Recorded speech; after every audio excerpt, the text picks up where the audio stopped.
So today you wanted to talk about black and white and what are the differences of it and what combines it and what makes it seemingly linguistically and from a sensible standpoint the same.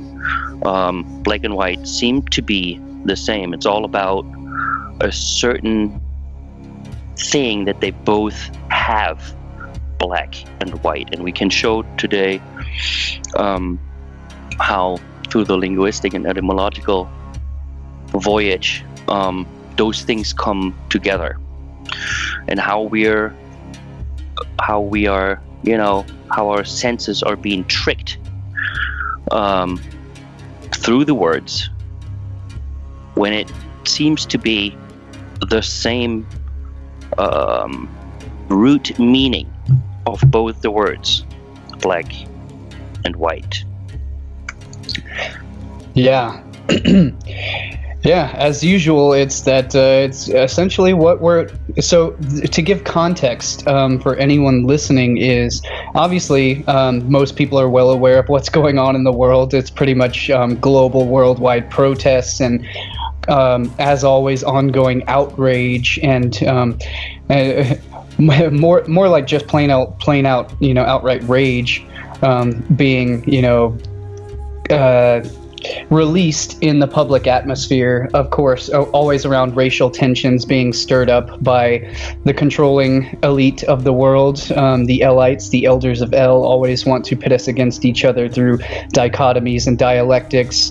And obviously the best way to do that is to provide what's known as the false dichotomy, which is basically a limitation of two false choices, the illusion of choice, so that you only have, there's seemingly only two answers, to all solutions to all the problems in the world. Is there's only two choices to choose from. You can either choose left or right, red or blue, black or white.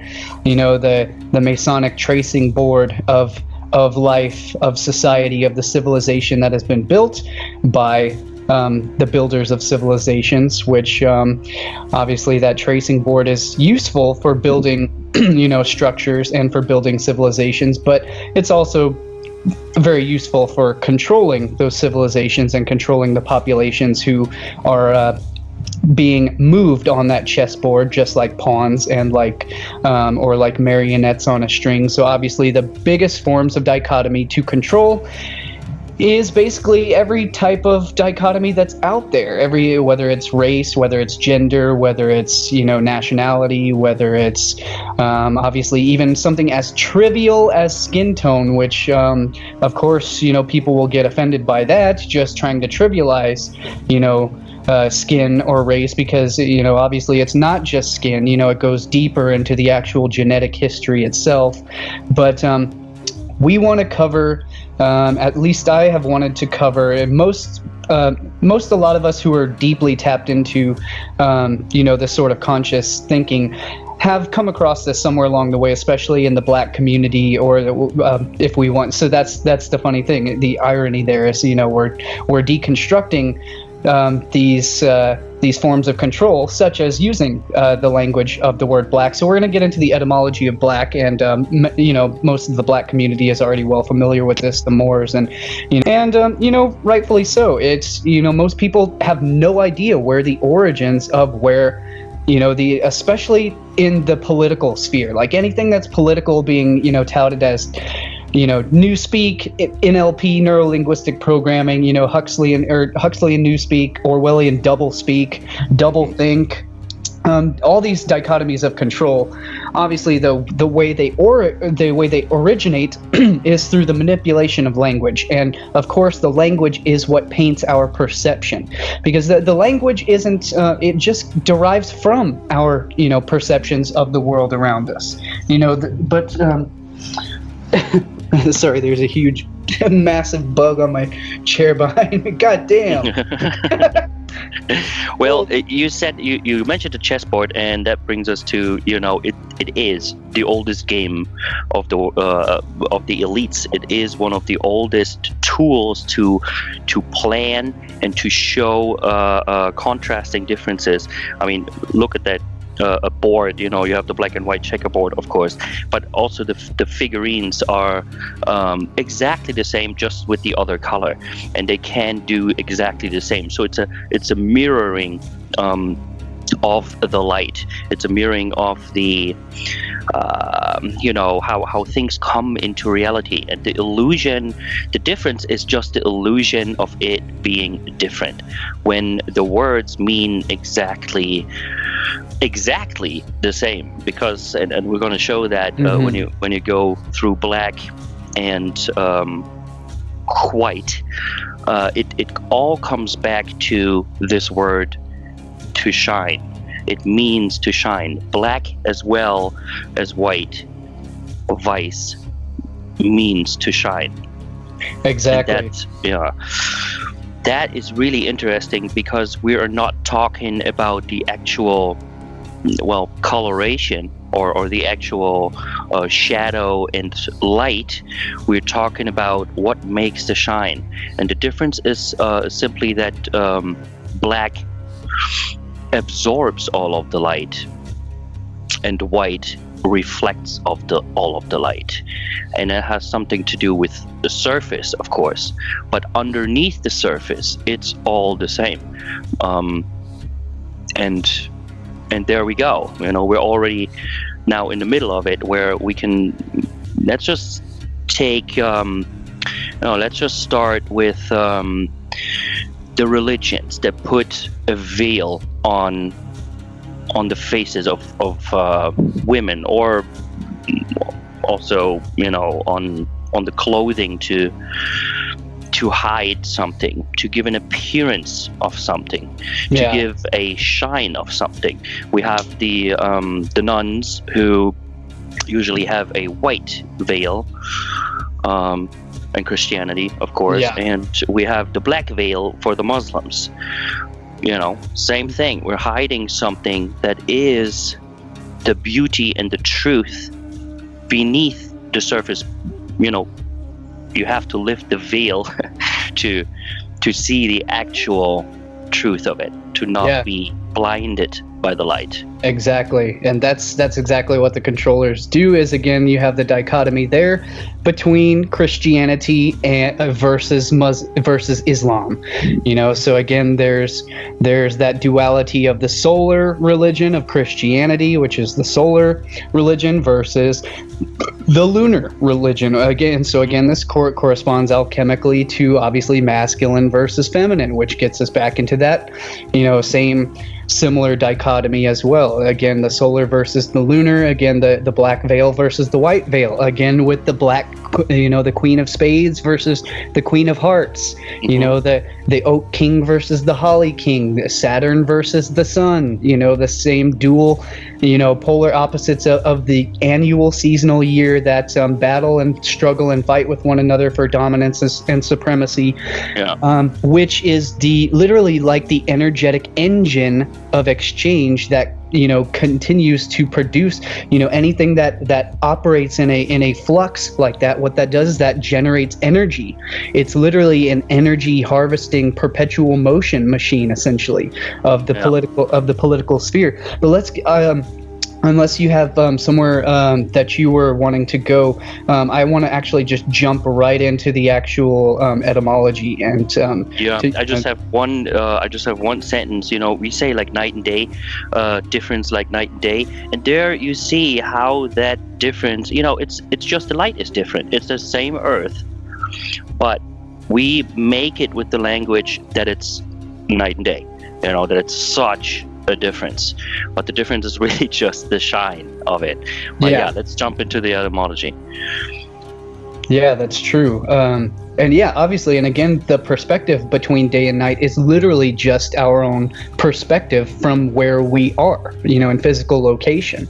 Is literally just our perspective of the actual whole. It doesn't change the objective reality. It doesn't change the objective whole of it. It's just our subjective perception of what is going on, and that is exactly. where. Exactly. You can't take the two apart, because there's if there's light, there's shadow. There's blackness.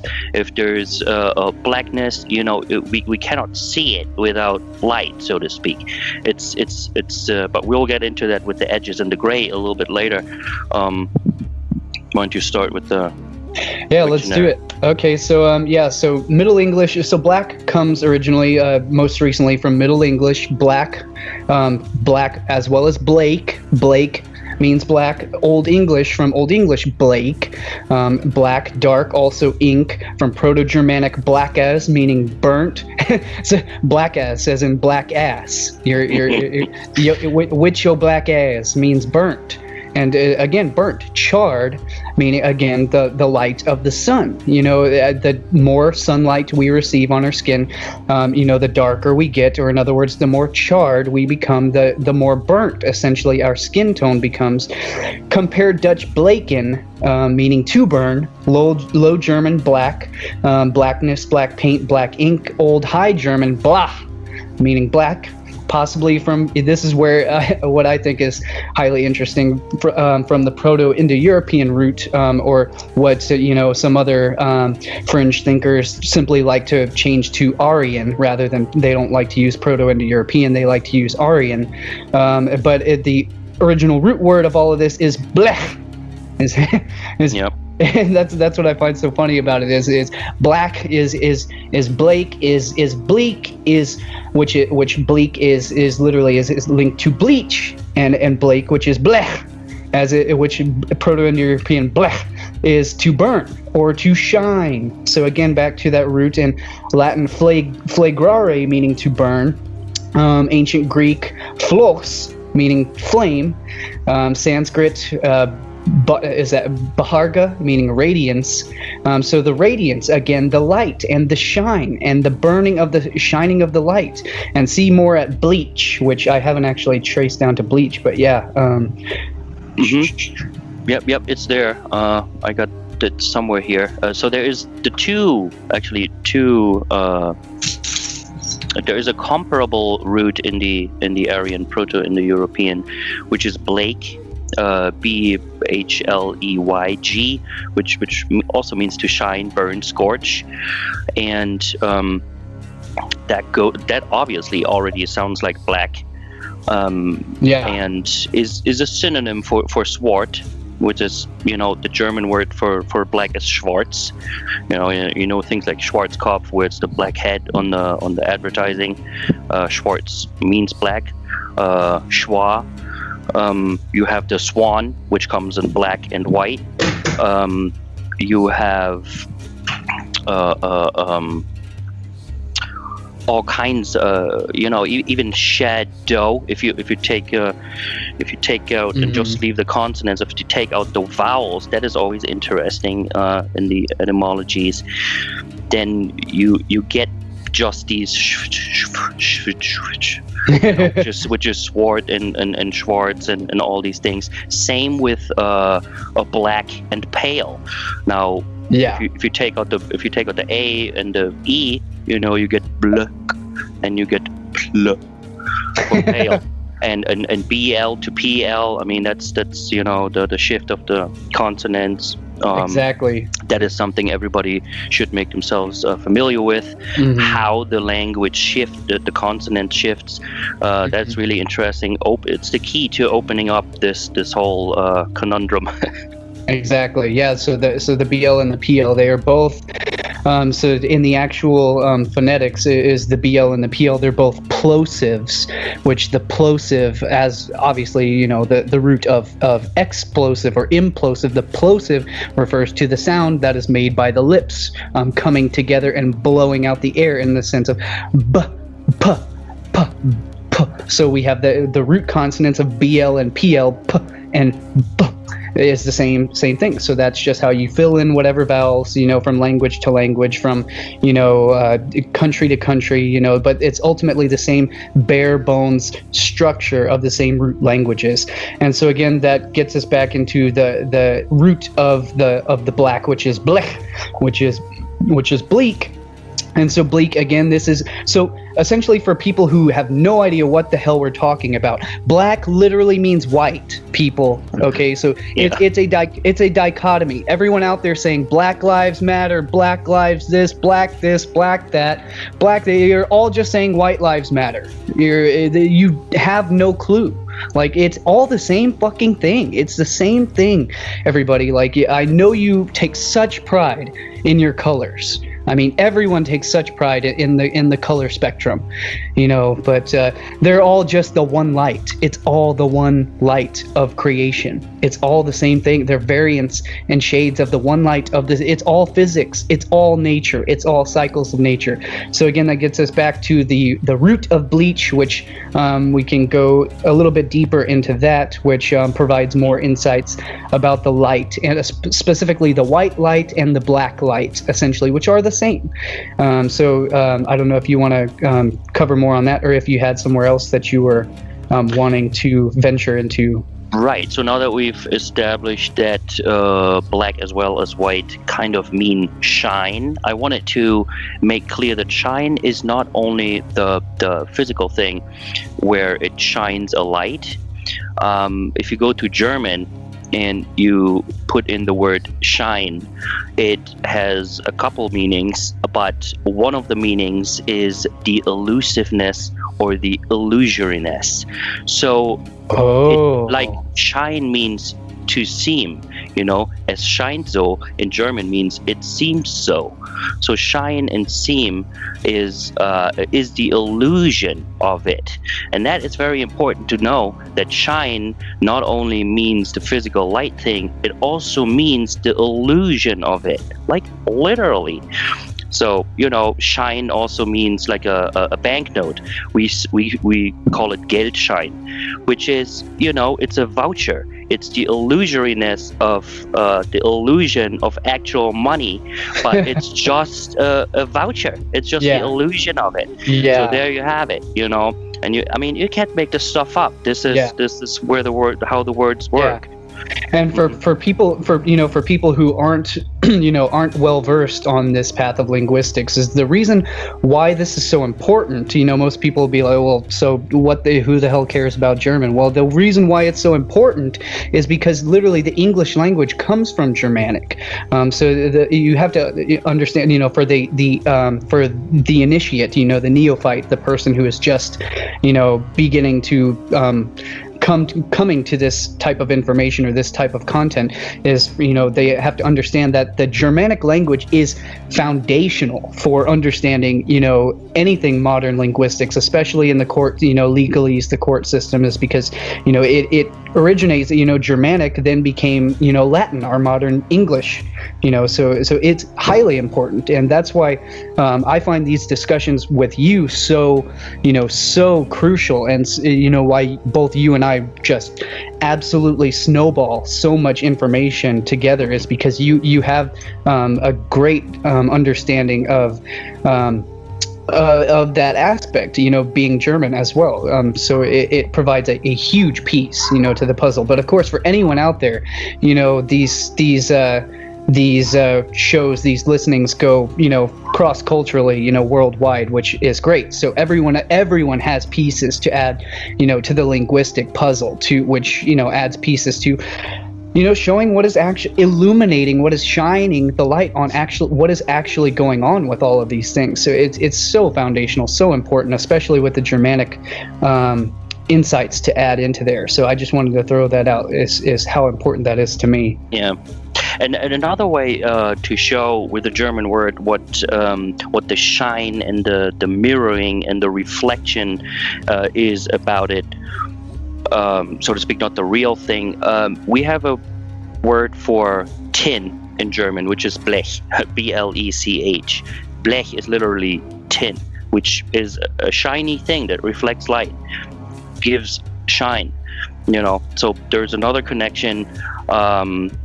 When you go first under, where is it here, in Wiktionary, when you first look up the Proto-Germanic reconstruction of Blika, which is Blake, to shine, Blika, it literally means shine, the look of something, and also has a meaning a third meaning as metal, because it shines, it reflects something that it isn't.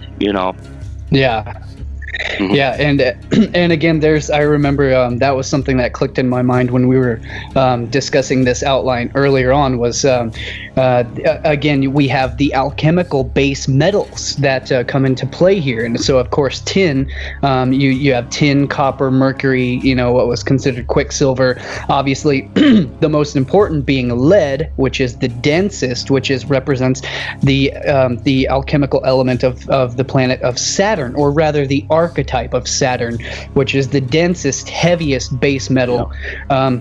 Also associated with the darkness, the darkness of the blackness, of the bleakness of Saturn, who is the ruler of Capricorn, which is the month of December, which is the death, the decline, the decay of the season, when everything dies, when everything is at its most bleak. Right. It is also at its most bleached because everything is palest. It is white in the blackness of winter. In the darkness of winter is when you have the duality, the polarity of the whiteness and the bleakness and the paleness of the snow of the winter season. So you have the duality again right there, not just linguistically, but it extends beyond the linguistics, because of course the language derives from the reality of nature itself. People always say, well, things like the language is, it's false. The language, is just for control. But no, the language, it's, that's where we all started out, sort of getting into this language stuff, was that, it's all, for control and everything. But the deeper we get into it, we realize how objectively true it actually is. And that's the point of etymology, is literally the true study of the true sense, the true nature of things. So of course, it goes far beyond linguistics, because the linguistics literally they were built upon the actual foundational observations of how nature really works. Right. Yeah. And go back to that heavy metal, lead, right? It is black, and if you draw it, if you put it on a piece of paper, it will make black. It will show something black on the paper. Leave a residue there. Yeah, your lead pencil. The lead pencil, right?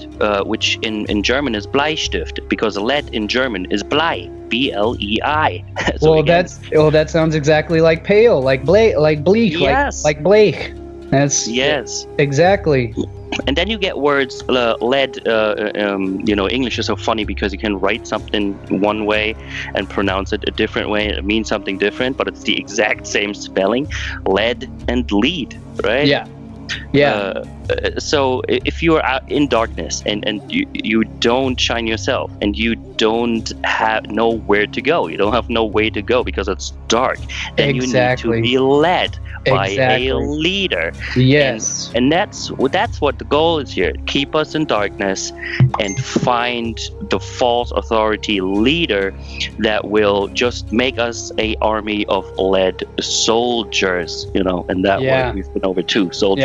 Yeah, the soul dyers. But but exactly. So the leader, the leader is the one who shines the light, who carries the torch for the others, not just to light their own torch, but who carries the torch. And obviously, so the leader is the shining light, which is the pillar of fire that led the Hebrew Israelites through the wilderness. It's the pillar of light. It's the pillar of fire, which we each are. And look at the word pillar, P-L-R, Pillar. Yeah. Interesting.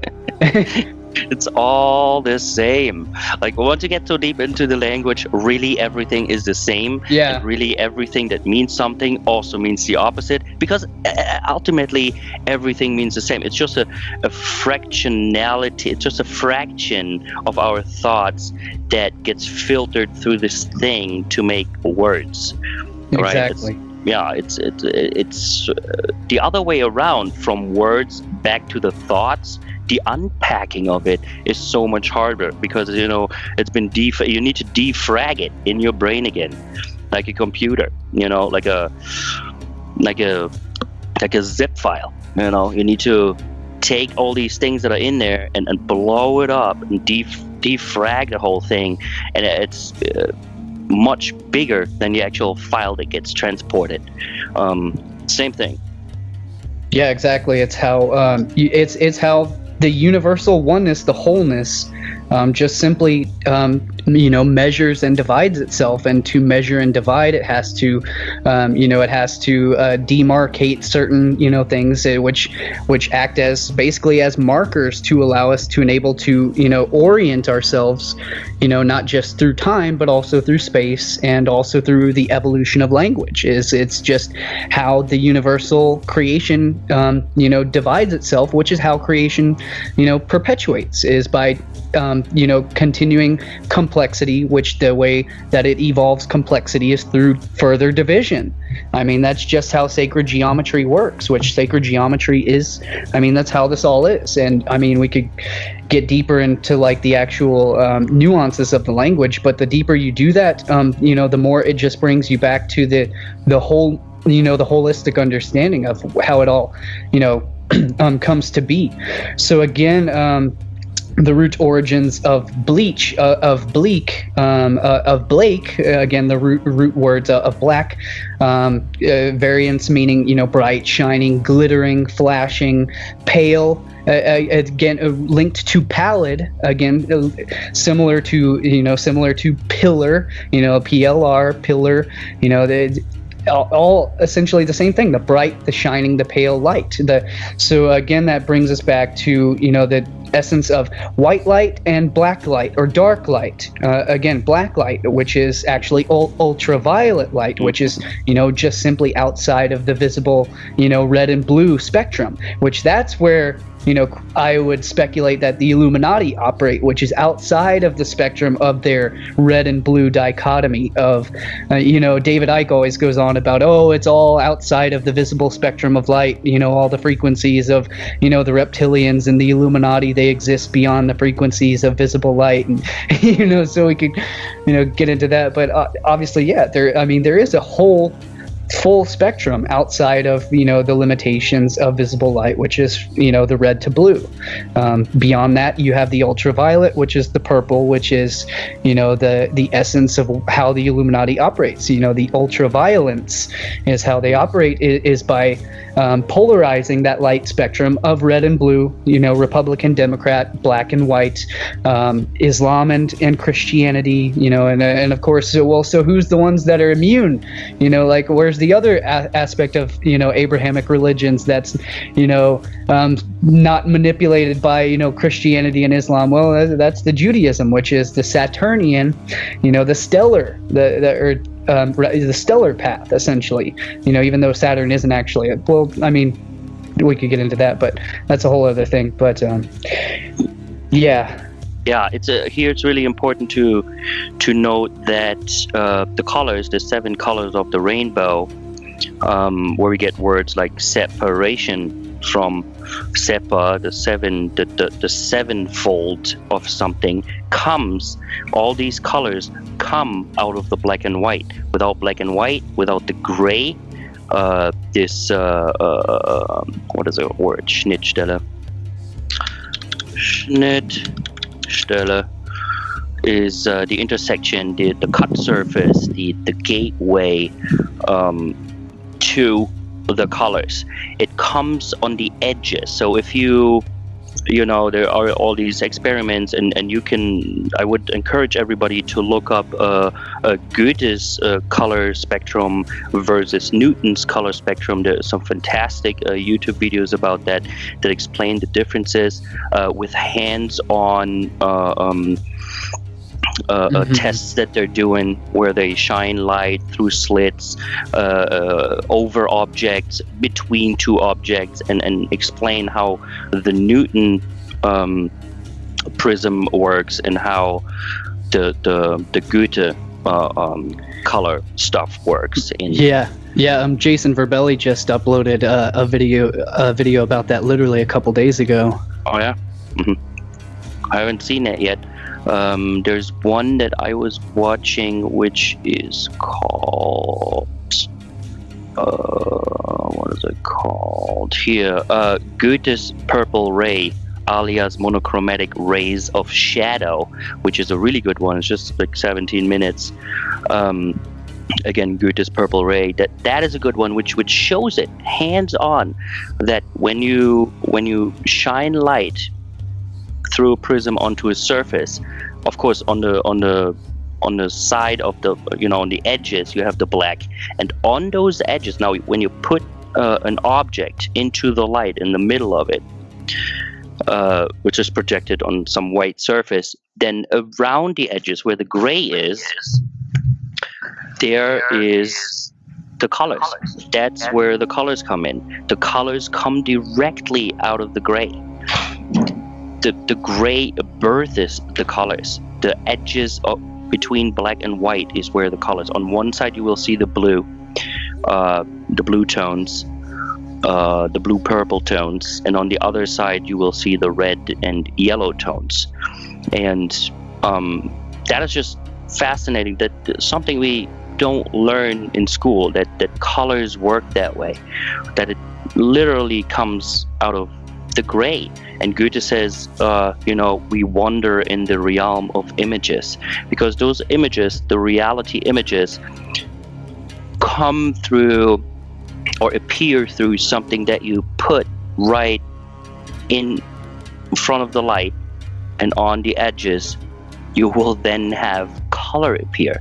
Now you do a few experiments and bend it around the corner through slits and whatnot, then what comes out is that they're all dependent on another. So there cannot be a blue without the red, really, because on one side you will have the blue, and on the other side you will have the red, and they cannot without another. So you put that in the middle, an object, and shine the light on it, blue on one side, red on one side. You cannot put one away. You can shield it so that it won't show, but the reality is that they both exist at the same time, blue and red. Yeah. And in the middle is the purple ray, and the purple is the only spectrum of the light that you can isolate, that can shine by itself around the corner through slits, where it can stand by itself. Blue can't do that, red can't do that, yellow can't do that. Only the purple can do it. And that brings us to the purple ray, and the Roy, the king, brings us to the elites, to the purple, to the royal purple. Yeah, the Royal, which again, Roy means king and El means also king, essentially, but it also refers specifically to the king El, the king Saturn, who was the king of Byblos, the king of Phoenicia, who was the god king, obviously. So again, that's could be a whole deeper metaphysical significance to why the Tyrian, the royal tyrannical Tyrian purple, is so significant to the Elites. I'm not familiar with honestly, I'm not familiar with Goethe's color theory, so I can't exactly follow you on that, so I can't expound on that. But while we were on the topic of the gray, as well as pertaining to the red and the blue, again, the red and blue spectrum, obviously in Lucas, Lucas theory of Star Wars is, again, you have the red and blue, which is, the light and the dark aspects, the light and dark aspects of the Force, the duality of the Force, which was most recently signified as the Force dyad in the new sequel trilogy, which everyone absolutely hates, for good reason too. I mean, the story writing was absolutely terrible, but there was new esoteric significance added in there that all the fan base aren't simply privy to, such as what a Force dyad actually is, because they don't actually understand what a dyad is, which the dyad, it literally means Vesca Pisces, is literally but specifically referring to the red and the blue, the masculine, the feminine, which is the ancient Greek hieros gamos, which is the holy matrimony, the holy marriage, the sacred union, more directly the alchemical wedding. But in between that, there was theory of the gray Jedi, which isn't officially, it's not canon, it's not officially confirmed, by Lucas or anyone else. It's just a fan theory that's out there. But again, the gray Jedi are the ones that basically have diverged from the path of the Jedi Order and have basically stuck to serving just the Force rather than the politics, which is what the Jedi Order started to become, political and upholding, the Republic and letting the politicians dictate, what they should do and how they should act, where the gray Jedi deviated from that, or rather didn't deviate. They were the ones that stayed, fixed in the center without being deviated by politics. Essentially, so that's the gray, but then we could get into what I covered in the recent my CronyVirus documentary was the Inoculum of Truth film, where I covered some deeper esoteric meanings of what the gray significance is, as far as, we get the gray people, which are the NPCs, in all the memes that are going, the political memes going around, the NPC, which is the non-playable character.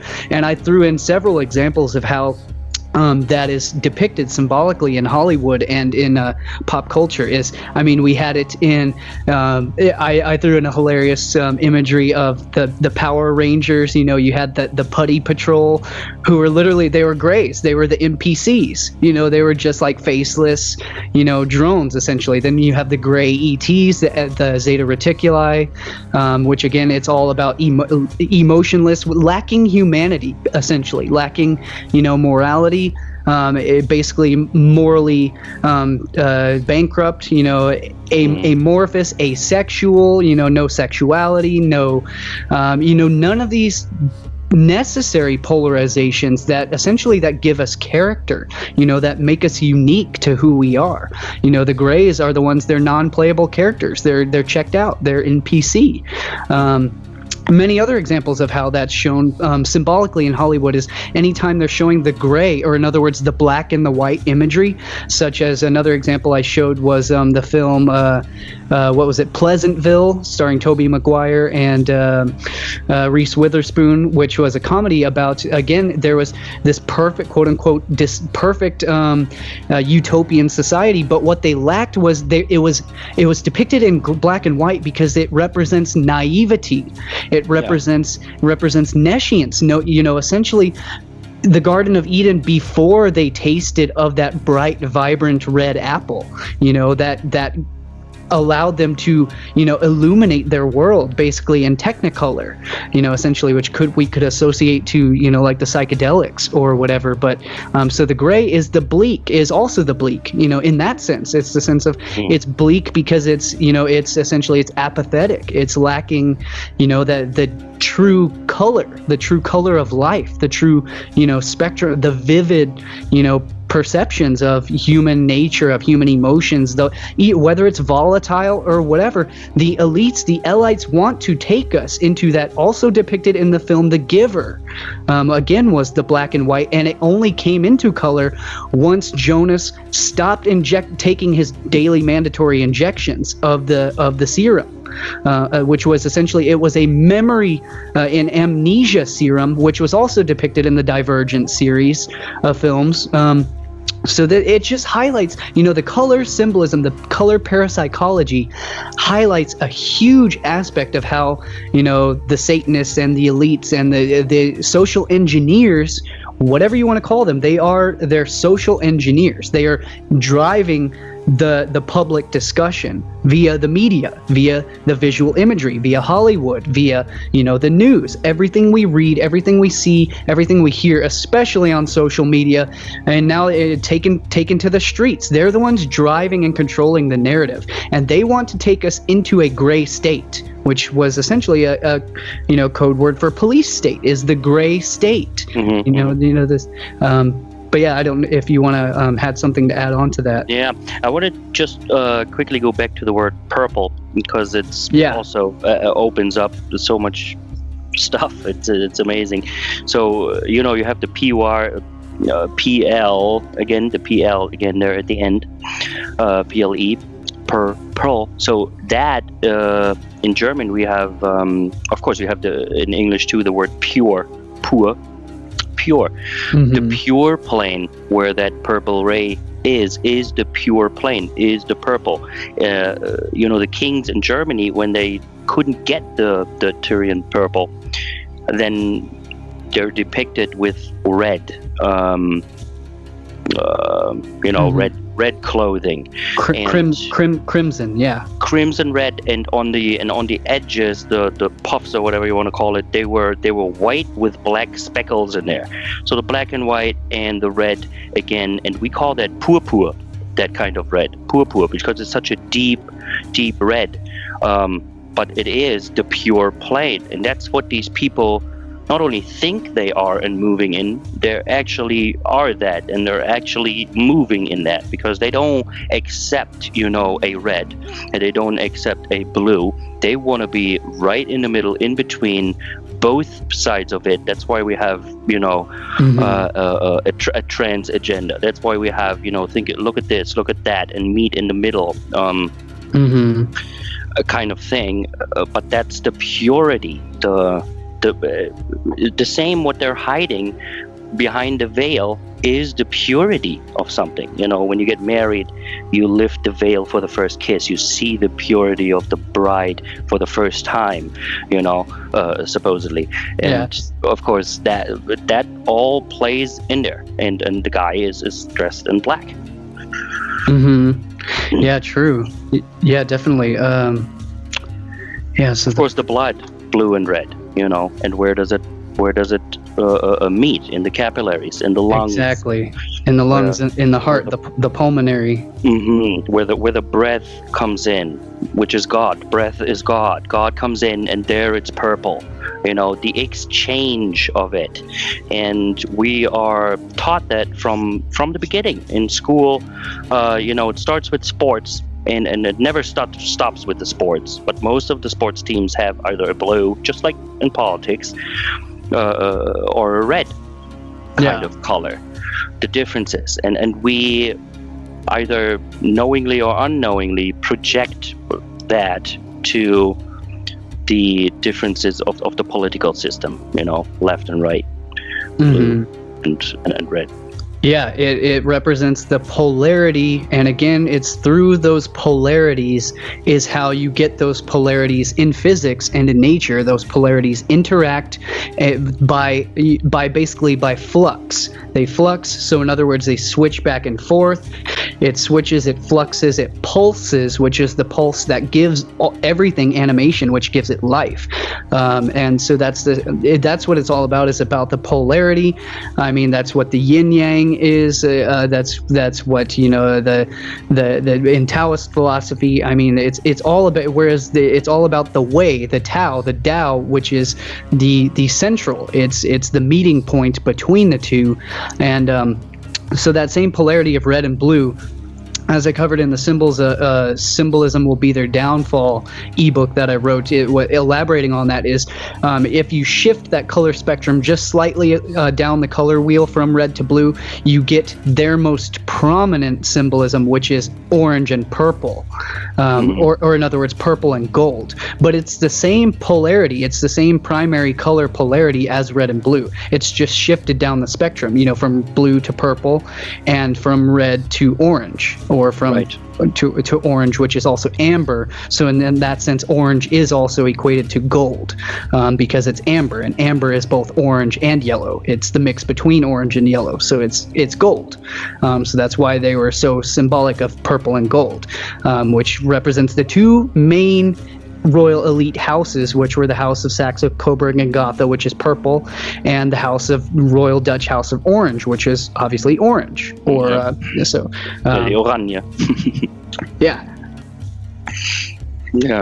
absolutely. And you see that I'm going to send you that video so you can maybe take a few screenshots and show that, like, literally that on one side the red and the yellow make the orange, and on the other side the bluish tones make come out with the purple, and in the middle, oh my god, standing alone is the purple. It's the only thing that stands by itself, and they just take that and roll with it.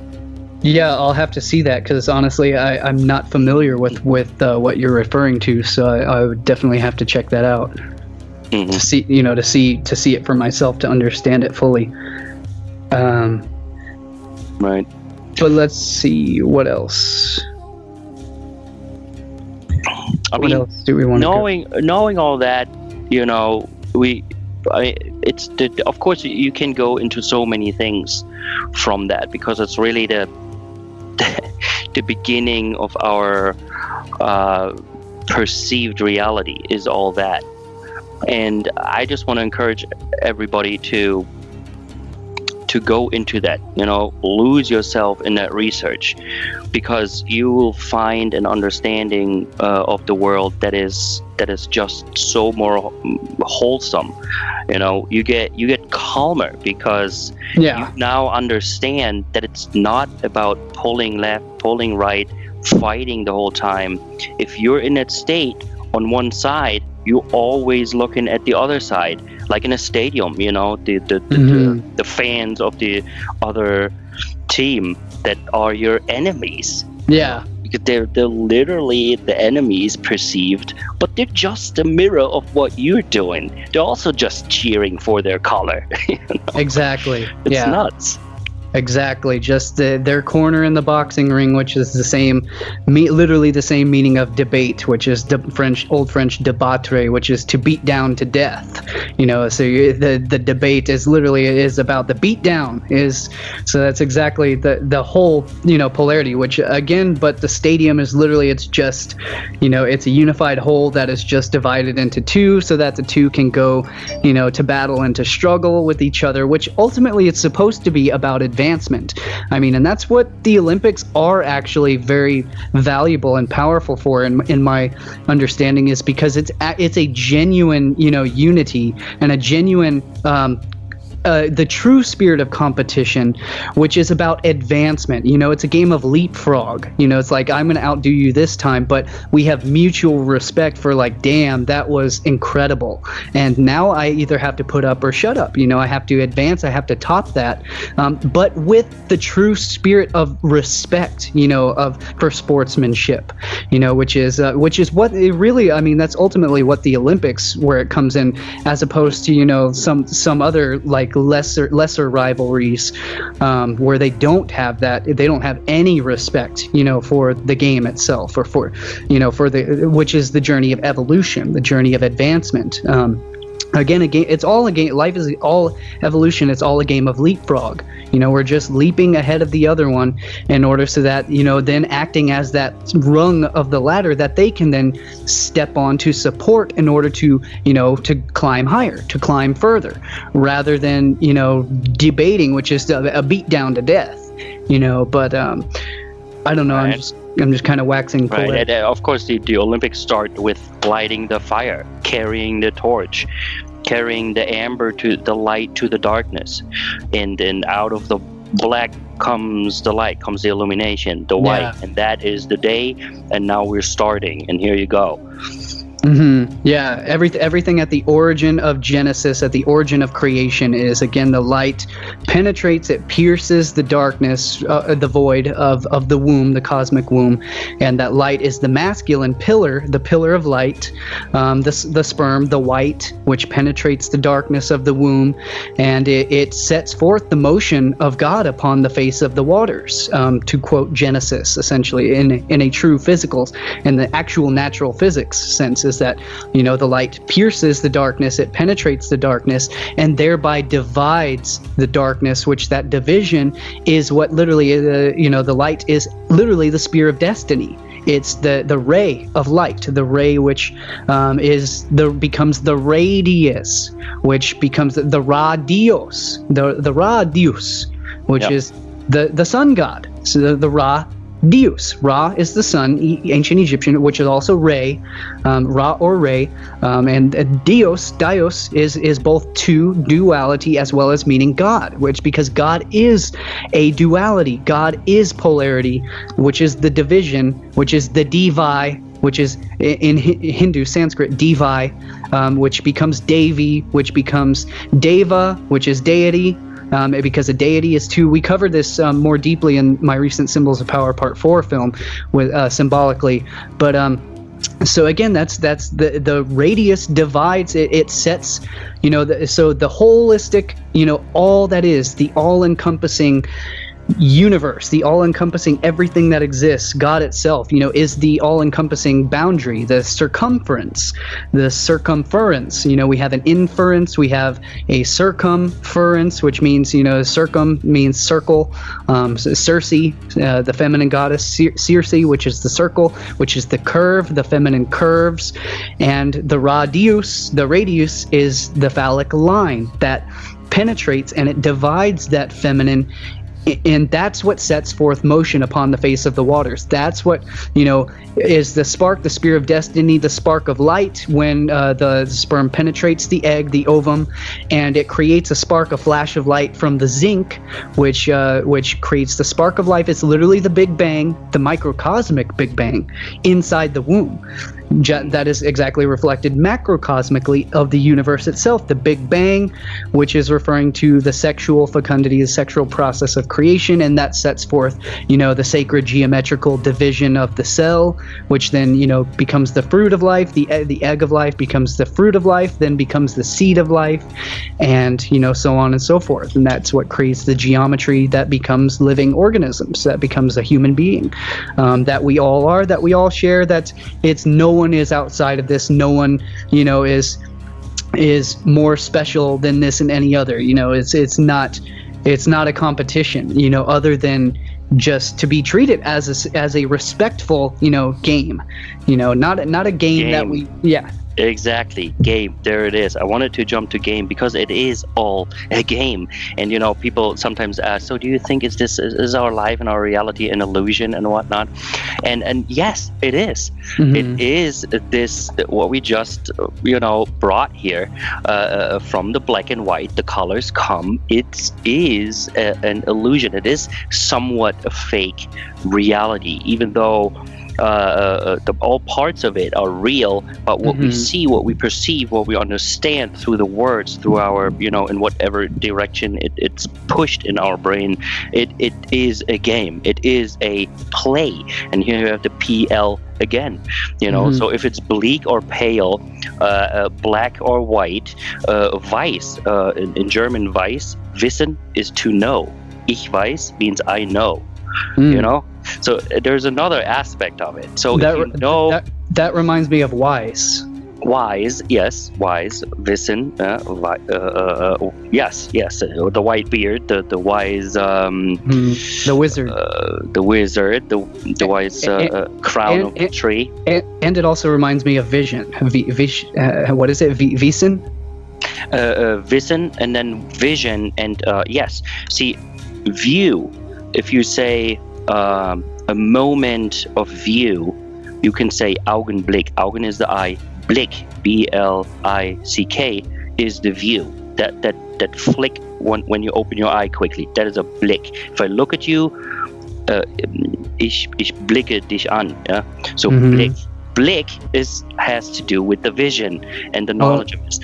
It sounds a lot like bleak or black or exactly. Bleak. Yes, it's all a play. And if it's not a play, if you don't want to play anymore, then they make you play by suggesting certain circumstances. Yeah. And then the play becomes a ploy, and you are either employed or deployed, but it will always be a ploy. It will be a fake play where you play a role and you're not in the middle of it. You're not the pure wise man of it. Yeah. Exactly. So then you become the pawn on the board. You are the one who is moved by force, by external forces outside of yourself, rather than being the king or rather, even better than that, the one who is moving, the pieces on the board, rather than making your own, self-driven impulses. You become, at the whim or at the motion of external forces outside of yourself in that play, rather than being, the creator, the director, the player of the game. We are the one who who plays the game, so like a video game, we're the one playing the game willfully, but we're also the avatar in the game, kicking ass at the game, but we're also the observer playing the game as well. Whereas the NPCs, the gray state is the one who is non-playable character. They're the ones, the golem, essentially, the one who doesn't have their free will, doesn't have their self-knowledge, their knowledge of self, and so therefore they are at the whim of others. Their game becomes controlled by a ruler, by someone else. They become the pawn on the board. Yeah, and you can, of course, there's not only the pawns, there's everything in between, and then there's the king and queen. And when we look at word king and queen, they come from the same root too. The only thing that is divided is the role they are playing. Queen and king both comes from kin, kunta, kunt. All is born from that role play. Mm-hmm. In the bedroom. In the bedroom or wherever. in which the bedroom is the chamber. It's the quarters, the quarter chamber. It's the internal chamber, which both exists. Essentially the innermost chamber is the holy of holies, the most. Yeah. The inner sanctum, which obviously refers physiologically to the third ventricle of the brain, the innermost chamber, as well as the womb, as above so below the belt, as I've illustrated. But but again, the innermost chamber is where the holy matrimony, the hieros gamos, the sacred marriage, the sacred unification occurs. Between the king and the queen, is in that innermost chamber, which is literally called the thalamus. The thalamus means the bedroom. It means the innermost chamber. Mm-hmm. And something has to pierce through for that to happen. You were just talking about the sperm that has to pierce through the surface into the exact middle of the egg. Same it is with the chamber, where at a certain time in the year, the light will fall into this shaft, and it will hit the exact middle of those chambers, and the whole thing starts ringing, and out the top comes probably a purple ray. Or it's the white, or what, I don't know.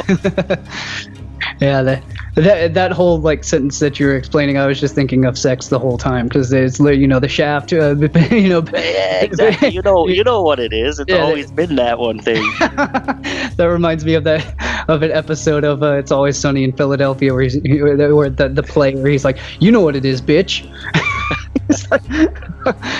But this is the shaft ringing off the walls, or hitting the walls, which creates the resonance, which emerges the light out the capstone.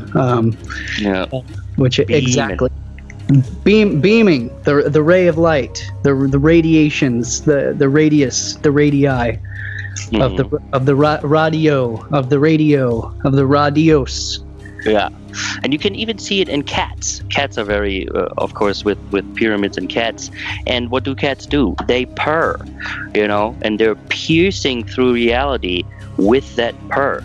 You can feel it when you're sitting next to them. You don't have to touch them. You can feel that the friction, the movement, the resonance, and the purr, and the purr, the PUR, the purr is the PVR, is the PYR, is the pyre, is literally means pure. The pyre, the fire, the pyramid, the fire in the middle, is literally the purity. It's the pure fire of purification. It's the alchemical stage known as the Negredo stage, which oh my God, political correct. We can't say that.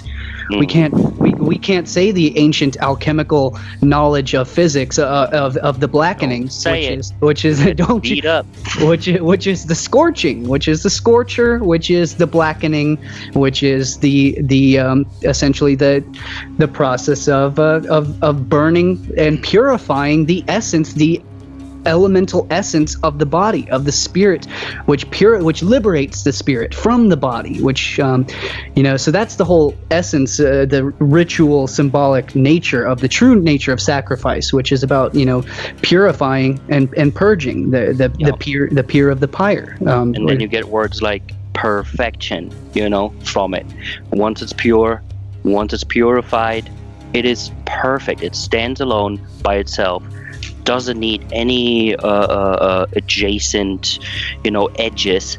It is just a thing in the middle. It's perfect. Yeah. There was a lot more that I had on peer.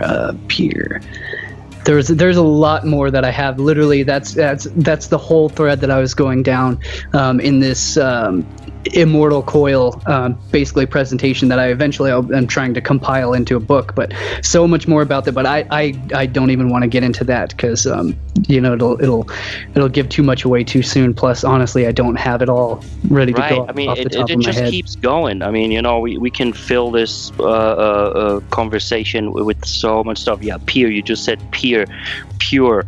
The pairing, I mean, it's all there. Once you can kind of walk between the letters and read between the lines, so to speak, reduce, take out the vowels. Yeah. You really see it's all the same. Yeah. And at first it's overwhelming. It's like, oh my God, how do I manage all that in one? But you don't need to remember it because the memory is there. Exactly. And once you hear a word and now okay, PL is PR because RL shift, P is F, now you have FL, now you have FR. It's all the freaking same, same roots. Yeah. So basically all the words are just describing the same thing. Yeah. With a tad different notion. Yeah, while we were on that, what immediately jumped out at me was, again, see, I had mentioned peer I was thinking PIR, but when you reflected it back at me, that made me get a new perception, which was PEER, as in peer, as in to see, as in to, to peer, as in to pierce. And of course, a peer, PEIR, is something that juts out into something else. It's like a jetty, and a jetty literally means a jutty. It means to jut outward from something else. It's to jet. It is to inject. So the peer is literally to pierce. It's to send that vision forth. It is to peer into the abyss. And so the light of your consciousness, the focal point, the beam of light, your laser beam of perception, peers out into the void, into the darkness, and it penetrates that darkness, and it acts as a pier which you can then walk down on your path into. Now, if you go to FL from the PL, it's like a flare in the dark night, a flare that you shoot off. I mean, you can, flare. There's so many words that just describe this whole system, the matrix we're in. Of course, last time we also talked about if you do take consciousness enhancing stimuli, like mushrooms or whatever, then you can sometimes see this matrix literally in the skies. There is the blue, there is the red, and there is the purple, and sometimes you see like a trapeze, like an actual grid. It's visible under certain circumstances for us. Like we can reduce our intake, our peering. We can reduce it to the true pure matrix grid. You can see it. It's phenomenal. Yeah, definitely. And I think that about exhausts. That exhausts it. There's always more, and we can continue that. What people should take away here is pretty much, don't let yourself be pushed into a corner too much, to an edge too much, to a side too much. Stay in the middle. Look both ways. And kind of realize that we're being played like on a chessboard, as like a ploy. in the sports, as a ploy, and we can always be redeployed if we haven't found our enlightenment in that darkness. Yeah. Oh yeah, another thing I did want to add also was when we were talking about the shifting the vowels and all of that is, I'm not sure if this is in any way, like secularly correct, but of course we don't abide by, any of those rules ourselves anyways.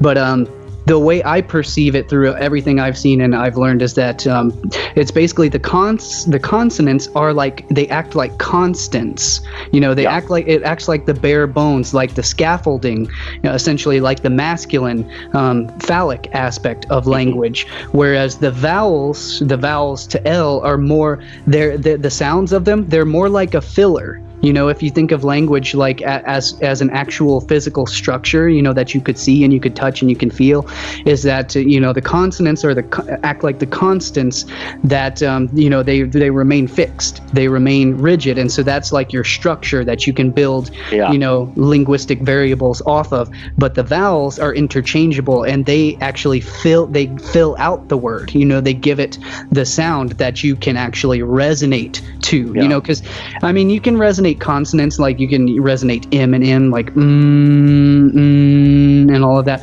but the vowel sounds are what kind of like fill it out with like it's like the vowels remind me of the feminine curves. They remind me of like the filling space, like the O, the U, the A, which is the I imagine a painting where the black and white are the outlines, and then you fill it in with colors, where the consonants are the outlines on your paper, and you fill it in, you color it in with the vowels, and that gives, however you fill it in, however you color it in, that gives a different impression of the same picture. And we should also mention that words in our brain, actually the sound becomes pictures.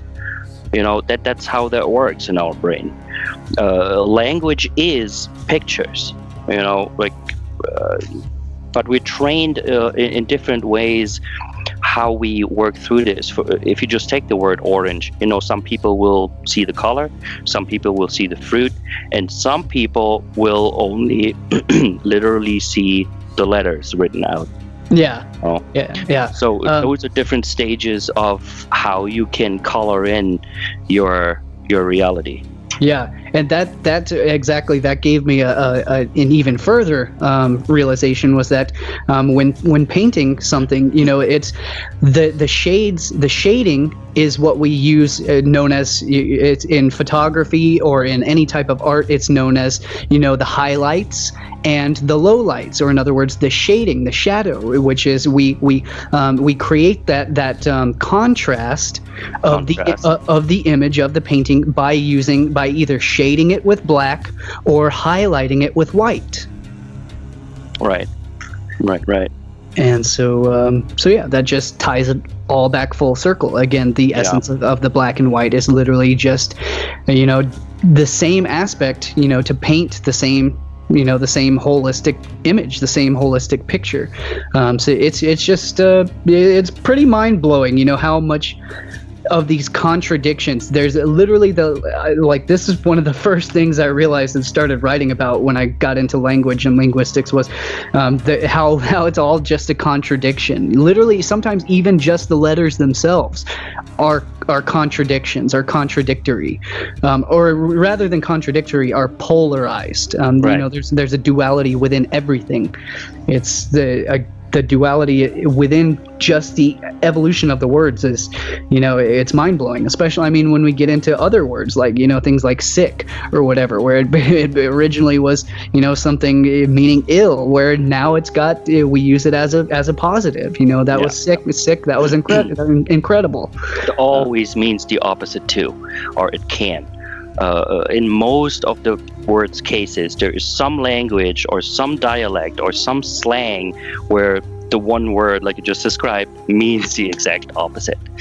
It's funky. Yeah, but I'm glad one of the things we didn't really explore, which I know a lot of our, this is why a lot of, people out there, they use the word melanated as opposed to black. They use melanated, but again, it's the same damn thing. Melas, in the root word of mel or melas, literally means black as well. So, it's ultimately the same thing, but I know there's a lot of people that will go off into their own tangents tangents about that, especially getting into melanin and, sunlight on the skin and the scorching of the skin. I mean, that gets us into, because there's tons. I get these people all the time. I mean, legitimate black supremacists, the fake Hebrew Israelites and all of them, mostly of the Islamic persuasion, always, saying like, oh, well, the white man's going to get scorched by the sun, because he can't, his skin can't handle the melanin, so he's going to get scorched to toast, whereas the black man will rule the earth. I get these people all the time. Oh yeah, absolutely. Yeah. where it's an achievement to not be able to get out of the sun. What is it? What is stronger, to be able to shield yourself from sun or to be able to endure it? You can argue back and forth, but I don't want to take a position. It's both strength, evolutionary strength in a way. Some found, okay, it's bright out, let's go into a cave, and the other ones were like, damn, there is no cave. We can only survive if we can absorb all that light. So ultimately it's a fruitless argument, because again, it's literally every being with pigmentation has melanin. There's two different types of melanin. There's eumelanin and there's pheomelanin, and then there's also neuromelanin, which is produced in the nigra substantia of the brain, which is the brain stem. Gray matter. yeah, exactly, with the gray and the white matter, exactly. So again, it all just ties in. But again, there's two different types of eumelanin and pheomelanin. Pheomelanin is the red pigmentation, again, which is white people have pheomelanin, especially with red hair and reddish skin tone, which I myself have both reddish tinged hair and reddish skin tone, but also because I'm Cherokee Native American, which also has a reddish skin tone, and that gets us back into the different shades of humanity, which is the human. And Christopher Lord, obviously, he did great work on this, and I'm going even much for it. We will be exploring the entire depth of that etymological symbolic train in my upcoming Symbols of Power film. I'm not sure if I'm not going to number it because I don't know which one when it'll come out, but it's almost finished. It should have been finished a couple years ago, but it goes deeper into the origins of the hue of man, the shades of humanity coming from the humus, which is the humid of the soil.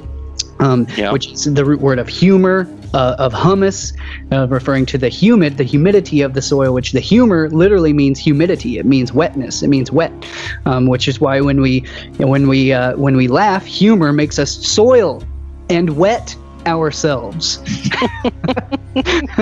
That's why humor is what it is. That's why humor is wet, and the wet soil from the wet earth, the wet mud, which comes from the red dirt. We are all dirt people. Essentially, it doesn't matter who you are nothing but dirt.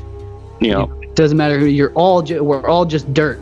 And this gets, I'm going to show like so many hilarious clips adding on to that. I'm going to show the clip of Will Ferrell's satanic ritual on live TV that he did with the Get Hard show, where he was, make him a dirt person. And so he starts throwing dirt on the guy's face. You're a dirt person. And I was like, that's exactly the truth. It's the occulted. That's the truth. And it goes way over everybody's heads. They have no idea. Especially the what is it? A call for an uprising was so I'm appalled. I'm offended. It's like, you don't understand how profound that truth that they just dropped on you is. That's. But yeah, I just had a funny picture too. For closing up here, if you go to, let's say you go to Africa and there's a lot of deserty types of soils. Of course, the desert where the sun shines is always kind of bright, is always kind of white, is always kind of pale. Yeah, it's it's bleached. Right, it's bleached. And then when you go into the jungle or whatever, where there is water, where it's wet, the soil gets black. Blacker, the chem, the soil of chem, the black soil, the black earth, the rich, fertile soil. So right, the opposite of us humans. You know, we're on the surface. Exactly. But the same thing happens to humans. You know, the more sunlight we get, the darker, the richer we get. Whereas the less sunlight we get, the more pale, the bleaker we get. So it's a whole thing how it flips. How that happens all the time, especially with the red and the blue spectrum. You know, again, the blue is associated with cold, you know, and darkness, whereas the red is associated with warmth and, you know, and sunset. But it flips, you know, it flips where the red and the blue light, you know, as the season goes on, it's the red light, the red spectrum that actually causes, you know, the plants to flower, whereas the blue spectrum causes it to vegetate. So it's the same thing, how these cycles, the polarities, they flip and they flux, you know, but depending on the context that you're referring to them in. So again, that's why it's always important to see the whole, to see the holistic wholeness of the whole thing. And that's exactly what it's all about, to see that it's all a duality. And I mean, it's ridiculous. Both sides are needed to see the whole. The separation of the colors is beautiful, but keep in mind that it's all coming from one root. Yep, all from the same universal source, the same source of light, you know, the same cosmic source. Yeah. Which we all are, biological, living light beings of electromagnetic energy, electrical impulses, fluxing and moving throughout nature and time and space. That's what it's all about. Right on, man. Well, I'm certainly looking forward for that presentation and all your presentations. I mean, we've been friends and I've been following your stuff for years. So it's always great when you come out with more stuff. And I know you've been putting in work for years and years and years. So I'm glad we had this discussion. I'm looking forward for more. But let's give the listeners a little break and we'll reconvene for our next little bits and pieces. Yeah, definitely. I'm not sure which one we will cover next, but maybe we could go into the order of the skull and bones and sculling and schooling. Oh yes, let's do that. And so yeah, we could do that next time. That sounds good. All right, now I have to prepare something. Awesome. All right, I'll hear from you soon. All right. Thanks for listening, everybody. Dope. All right, we'll reconvene until another time. Well, all right. Have a good one, man. All right. Peace out. Peace out. My name is Cullen Smith. This is Lifting the Veil. You can find all of my full books, presentations, videos, films, articles, posts at patreon.com/liftingtheveil. And there is also a ton of exclusive content, and I will leave the cited reference links in the description down below.